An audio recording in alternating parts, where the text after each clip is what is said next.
हिंदी साहित्य में नई कहानी को गढ़ने वाले त्रयी के महान कथाकार राजेंद्र यादव की कहानी सुनिए। गुलाम। रंगे सियार को राज तो मिल गया, लेकिन समस्या ये आई कि अब शासन कैसे चलाया जाए। जंगल में शेर, चीते, भालू, भेड़िए सभी थे और सब पर अपना हुक्म चलाना आसान नहीं था। उनमें से कौन कब अचानक बिगड़ खड़ा हो और अपनी ही जान के लाले पड़ जाए। राजा बनने के बाद भी तरह तरह के भय और संदेह उसे सारे समय चील कौओं की तरह खाते नोचते रहते थे। कहीं किसी को असली बात का पता चल गया तो बोटी बोटी अलग हो जाएगी, इसलिए नींद आना तो उसे वैसे ही बंद हो गया था। लोमड़ी पूछ फुलाए उसके आसपास ही घूमती थी और इन दिनों वही उसकी सबसे भरोसे की और अच्छी सलाहकार थी। उसने राजा की चिंता समझकर एक दिन बड़े प्यार से कारण पूछा। राजा बोला, लोमड़ी रानी, इतना बड़ा राज है, समझ में नहीं आता इसे कैसे चलाऊंगा। अंदरूनी इंतज़ाम देखता हूँ तो बाहरी हमलों का डर रहता है और बाहर ज़्यादा ध्यान दें तो यहाँ गड़बड़ी होती है। इसी चिंता में मैं हूँ कि सारी चीज़ें कैसे ठीक रखी जाएं। लोमड़ी ने अक्लमंदी से गंभीर मुंह बनाकर कहा, आप एक एक हिस्सा एक एक को सौंप दीजिए और समझा दीजिए कि वे अपनी सारी जिम्मेदारी को देखेंगे। आप उन्हें मंत्री बना लीजिए, इज्जत दीजिए और समझा दीजिए कि वे सारी हालत रोज़ आपको बताते रहें। मेरा सुझाव ये है कि एक शेर बाहरी विभाग का अधिकारी हो और भेड़िया घरेलू विभाग का। राजा को अपनी लोमड़ी रानी की अक्ल पर बहुत भरोसा था। उसे ये सलाह पसंद आई। यही सबसे सीधा तरीका भी था। लेकिन तब शेर और भेड़िया दोनों आसपास ही बने रहेंगे। उनसे घंटों बैठकर सलाह और विचार करने पड़ेंगे। पता नहीं कब कहाँ असलियत खुल जाए और लेने के देने पड़ जाएं। राजा तो ये चाहता था कि राज अच्छे ढंग से चले, लेकिन इस तरह के खूंखार जानवरों से कम मिलना जुलना हो। उसने हिचकिचाकर कहा, तुम्हारी सलाह तो एकदम ठीक है, लेकिन हिचक देखकर लोमड़ी राजा के मन की बात समझ गई। बोली, नए और जवान लोगों में जोश और गुस्सा तो बहुत होता है, समझ और अनुभव नहीं होते। राजकाज जोश से नहीं, अनुभव और समझदारी से चलता है। इसलिए ये भेड़िया और शेर ऐसे चुने जाएं जो बूढ़े हों और अनुभवी हों और इनके अपने अपने समाज में इज्जत हो। हाँ, बूढ़े होंगे तो डर कम रहेगा। डरपोक और कमज़ोर का दिमाग बहुत चलता है। राजा के दिमाग में अचानक ही आ गया कि इन बूढ़ों को इज्जत और सुरक्षा की बड़ी भूख होती है। इनमें कुछ और तो रह ही नहीं जाता। अपने को इज्जतदार बताकर ये लोग सुरक्षित रहना चाहते हैं। दोनों को बराबर का ओहदा दिया जाए ताकि अपनी अपनी इज्जत के लिए दोनों आपस में लड़ते रहें और दोनों को एक दूसरे का डर बना रहे। अगर दोनों मिल गए तो अपने लिए खतरा बढ़ जाएगा। उसने खुद अपने आप को शाबाशी दी और उसका दिमाग सचमुच चलता है। ऐसा कुशाग्र बुद्धि प्राणी राजा होने ही लायक है।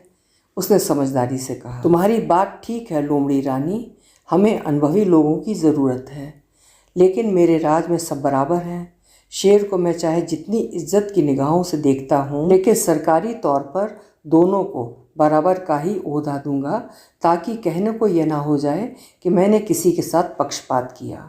लेकिन मैं चाहता हूँ कि इनका संबंध सीधा मुझसे ना रहकर तुमसे रहे। उसने सोचा, इस तरह रोज़ रोज़ उनका सामना होने से वो बच जाएगा। लोमड़ी धन्य हो गई। उसने प्रशंसा और प्यार से राजा को देखा और जीभ से उसकी मूछें चाटी। अगले दिन ही सभा बुलाई और लोमड़ी ने बड़े प्रभावशाली भाषण के बाद राजा की ओर से एक बहुत बूढ़े शेर और भेड़िए को बाहरी और घरेलू शासन का भार सौंप दिया। अनुभवी और बड़ी उम्र की पूरी कद्र करते हुए भी राजा के लिए सब बराबर हैं और उनकी आज्ञा से दोनों को बराबर का दर्जा दिया जाता है। इस भाषण से प्रजा पर बहुत अच्छा प्रभाव पड़ा। ये आशा भी प्रकट की गई कि हमारे सामने बहुत काम है और अभी हमें बहुत कुछ करना है। आपसी सहयोग और सद्भावना से ही हम बड़े और आगे बढ़े हुए राज्यों में बराबर पहुंच जाएंगे। तालियां बजीं, राष्ट्रगान गाया गया। अब मांद के भीतर अंधेरे में सियार राजा बैठता, बाहर इधर उधर दोनों बूढ़े यानी शेर और भेड़िया। उन्हें हटाया नहीं जा सकता। किस जगह उनकी सलाह की जरूरत पड़ जाए या उन्हें ही राजा को कोई खबर देनी पड़े। लोमड़ी संदेश लाने ले जाने के लिए बराबर बाहर भीतर का चक्कर काटती, लेकिन राजा को हमेशा यही डर था कि पता नहीं कब भेद खुल जाए। उधर जो वो चाहता था वो भी नहीं हो रहा था।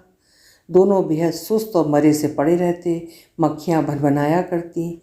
जब तक इन दोनों के बीच खटपट नहीं कराई जाएगी, ना तो इनकी ये सुस्ती टूटेगी और न जोश आएगा। लेकिन शुरुआत कहाँ से की जाए।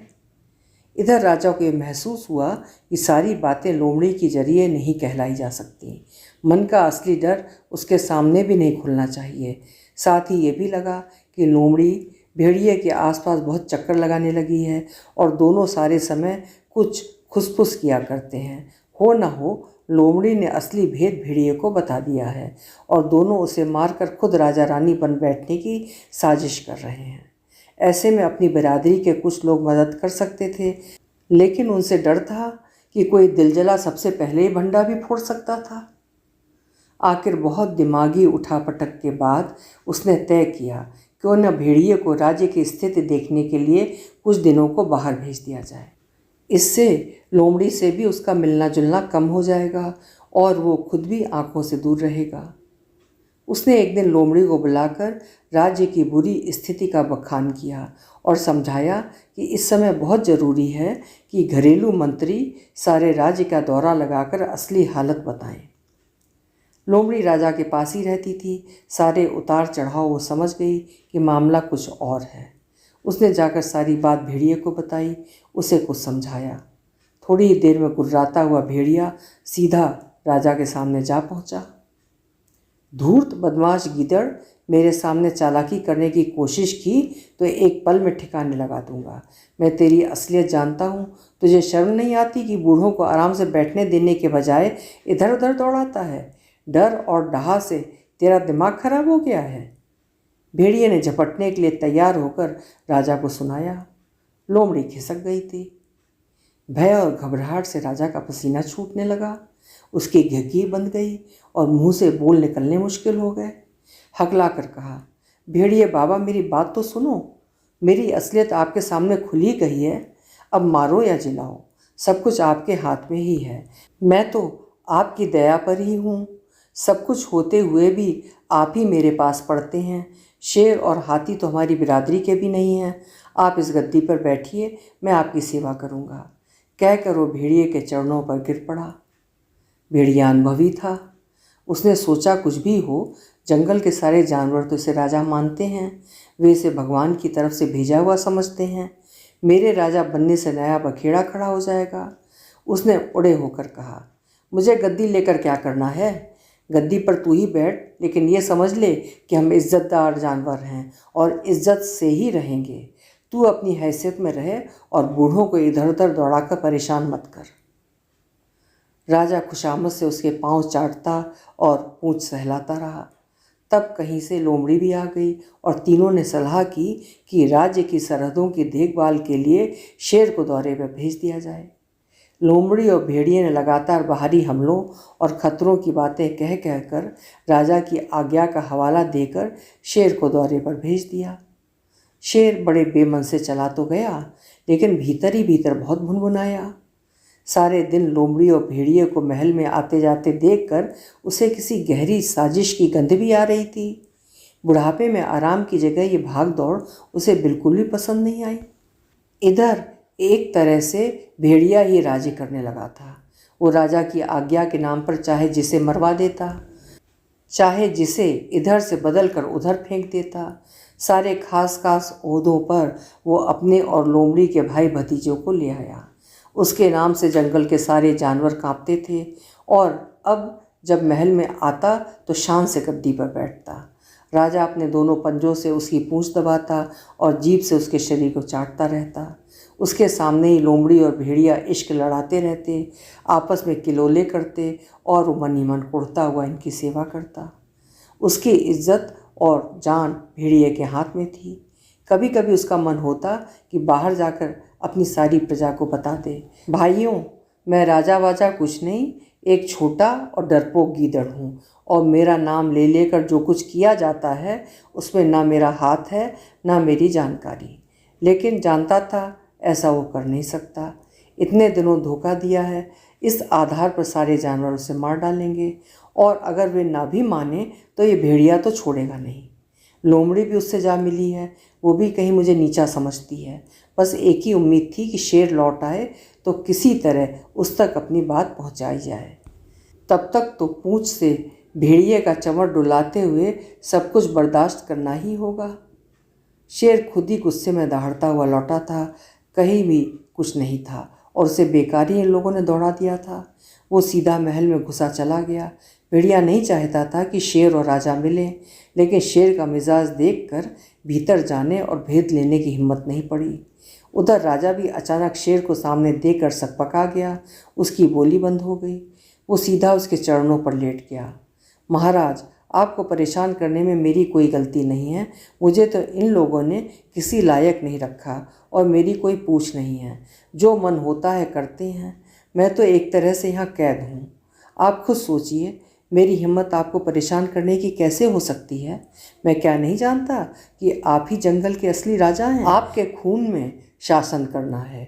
मैं तो सच्चे दिल से चाहता हूँ कि आप जैसे अनुभवी और रौबीले हाथों में सारा राजकाज रहे और मुझे छुट्टी मिले। आपके साथ जो ज्यादती हुई है उसका मुझे सचमुच बहुत अफसोस है। ये सब सुनकर शेर दया से पिघल गया। उसकी समझ में सारा खेल आ गया। वो एकदम बाहर निकला और सीधा भेड़िए पर टूट पड़ा। जब तक कोई कुछ समझे उसने भेड़िए के टुकड़े टुकड़े कर डाले। फिर उसी तरह लौटकर राजा को बताया कि उस बदमाश का सफाया कर दिया है। तुम राजा हो, राजा ही बने रहो। मैं इज्जत के साथ कहीं आराम करना चाहता हूँ, मुझे छुट्टी मिलनी चाहिए। राजा ने सोचा कि अगर ऐसा दयालु और शक्तिशाली शेर अपने पास बना रहे तो किसी का डर नहीं रहेगा। उसने फिर उल्टे पांव चाटे, पूंछ दबाई, शरीर चाटा। महाराज, आप इस उम्र में कहाँ जंगल जंगल मारे फिरेंगे? आप यहीं रहिए। आपको सारी सुख सुविधाएं देने का जिम्मा मेरा है। हम लोग आपकी सेवा करेंगे। खैर, किसी तरह शेर मान गया। उधर लोमड़ी भी पलट गई थी और राजा के पास आकर इस तरह शेर से रुकने का आग्रह करने लगी थी जैसे कभी भेड़िए से उसका परिचय ही ना रहा हो। अब शेर मज़े में अच्छे से अच्छा खाना खाता, जब तक मन होता सोता रहता, और जब बहुत थक जाता तो बाहर घूम आता। जब तक वो महल में रहता, लोमड़ी और सियार दोनों उसकी सेवा करते रहते। राजा उसकी पूंछ दबाता और लोमड़ी शरीर चाटती रहती। लोमड़ी ने पहले भेड़िए की तरह शेर को भी पटाने की कोशिश की, लेकिन शेर ने उसकी तरफ देखा भी नहीं। उसे भी लगा कि उसका उद्धार राजा की रानी बने रहने में है, अतः वो रानी बनकर सारा राजकाज देखती, राजा के नाम पर तरह तरह की आज्ञाएं जारी करती। इस तरह राजा का यश दिन दूना और रात चौगुना बढ़ता गया। उसके योग्य शासन की चारों तरफ धाक जम गई। राजा बिना शेर की सलाह के कुछ ना करता। शेर भी बड़ा सुखी था। शेर बूढ़ा तो था ही। एक दिन यूं ही बाहर चहलकदमी करने गया तो लौटा नहीं। या तो कहीं मर गया या किसी और ने उसे मार दिया। जैसे ही महल में खबर पहुंची तो चारों तरफ मातम छा गया। पूरे जंगल में सरकारी शोक मनाया गया, झंडे झुका दिए गए, दफ्तरों की छुट्टियां हो गईं और चारों तरफ शोक संगीत गूंजने लगा। राजा को सचमुच ही दुख हुआ था। एक तो उसकी समझ में नहीं आ रहा था कि सारा राज्य कैसे चलेगा, वो किससे सलाह लेगा। भेड़िया अपनी तेज बुद्धि के कारण और शेर अपने अभ्यास के कारण जिन मसलों को चुटकी में हल कर देते थे, उसमें सियार राजा के हाथ पांव फूल जाते थे। दिमाग ही काम नहीं करता था। दूसरे सारे दिन उसके हाथ पांव दर्द करते रहते, जीभ ऐंठती रहती, पूंछ दबाने और शरीर चाटने की ऐसी आदत पड़ गई थी कि समझ में ही नहीं आता था कि अपने पंजों और जीभ का क्या करे। वो सुस्त और उदास रहने लगा। एक दिन सारे जंगल में तहलका मच गया कि राजा बीमार हो गया है और उसकी तबीयत दिन ब दिन बिगड़ती चली जा रही है। राजा की हालत सचमुच बहुत ही खराब हो गई थी और सारे सरकारी अफसर मातहत इधर से उधर दौड़ धूप कर रहे थे कि अब क्या होगा। ईश्वर का भेजा हुआ राजा अगर बीमार हो गया है तो जरूर कोई भारी मुसीबत राज्य पर आने वाली है। लोमड़ी बेचारी रात दिन सेवा कर रही थी। राजा सूख कर कांटा हो गया था और कोशिश करने पर भी उसकी आवाज़ नहीं निकलती थी। बस आंख फाड़े इस छूटते वैभव और राजसी ठाट बाट को देखा करता था। सबको लग गया कि अब राजा कुछ ही दिनों का मेहमान है। लोमड़ी सबसे कहती कि राजा को अपने दोनों प्रिय मंत्रियों के जाने का ऐसा सदमा बैठा है कि अब शायद ही उठ सकें। वो ज़ोर ज़ोर से रोने लगती।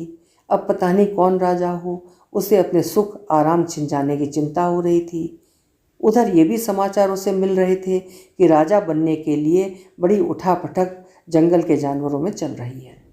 किसी का कहना था कि फौजें विद्रोह कर देंगी और कोई सेनापति ही राजा बन बैठेगा। किसी को अंदाज था कि भेड़िए के लाए हुए भाई भतीजों में से ही कोई राजा बनेगा। उधर राज्य भर के हकीम वैद्य रात दिन एक करके राजा की जान वापस लाने में लगे हुए थे। तभी किसी ने खबर दी कि बहुत दूर जंगल के किसी कोने की मान में कोई बहुत ही बूढ़ा सियार वैद्य रहता है और आसपास उसकी बड़ी शोहरत है। वो किसी से कुछ लेता देता भी नहीं है। फौरन राजा के चर दौड़े गए और उस वैद्य को ले आए। बड़ी गंभीरता से नाक पर चश्मा खिसका कर वैद्य ने राजा की हालत देखी। वो देखते ही राजा की असलियत समझ गया। लोमड़ी को एक तरफ ले जाकर उसने कुछ समझाया। लोमड़ी की समझ में कुछ भी नहीं आया, लेकिन उसने फ़ौरन ही सेवक दौड़ाए और जैसे भी और जहाँ से भी हो कोई मरा हुआ शेर या भेड़िया लाया जाए। लोगों ने समझा कि शायद उसके किसी हिस्से की दवा बनाकर राजा को खिलाई जाएगी। सारा राजकाज ठप हो गया था और लोग जल्दी से जल्दी राजा की समस्या को हल कर डालना चाहते थे। बड़ी मुश्किल से किसी झाड़ी में फंसकर भूख प्यास से मरा हुआ एक सूखा सा बाघ मिला। शेर या भेड़िया मिला ही नहीं उस समय।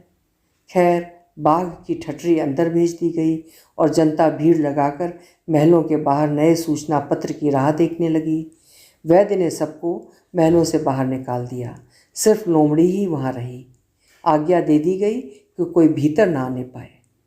अब वैद्य ने राजा को उठाकर बाघ के पैरों पर डाला और उसके पंजे अपने हाथ में पकड़कर बाघ की पूंछ सहलाने लगा। और कुदरत का कमाल देखिए, जैसे जैसे उसके पंजों से बाघ की पूंछ सहलाई जाती रही, बीमार और बेहोश राजा में उसी तरह शक्ति का संचार होता रहा। सारे शरीर में चेतना आई, आँखें खोली और राजा खुद ही जीभ से बाघ के पांव और शरीर चाटने लगा। सारे जंगल में खुशी की लहर दौड़ गई कि वैद्य के इलाज से राजा की हालत सुधर गई है। प्रार्थनाएं और मंगल गान होने लगे। वैद्य का जय जयकार होने लगा और कुछ ही दिनों में राजा स्वस्थ हो गया। वो और लोमड़ी मिलकर निहायत ही योग्यता और कुशलता से राज्य करने लगे। वैद्य के सिवा इस रहस्य की किसी को भी जानकारी नहीं हो पाई कि ये चमत्कार कैसे हुआ। आज भी राजा जब बाघ की पूंछ पर हाथ फेरता है या उसके पांव चाटता है तो जादू की तरह उसके भीतर आत्मविश्वास की लहरें आने लगती हैं। जटिल से जटिल समस्या के हल उसके दिमाग के सामने खुद ही खुलने लगते हैं। इस तरह वो दिन रात अपनी साधना में लगा योग्यतापूर्वक राजकाज चला रहा है। अभी आप सुन रहे थे राजेंद्र यादव की लिखी हुई कहानी गुलाम। स्वर दिया था मैंने, यानी सीमा सिंह।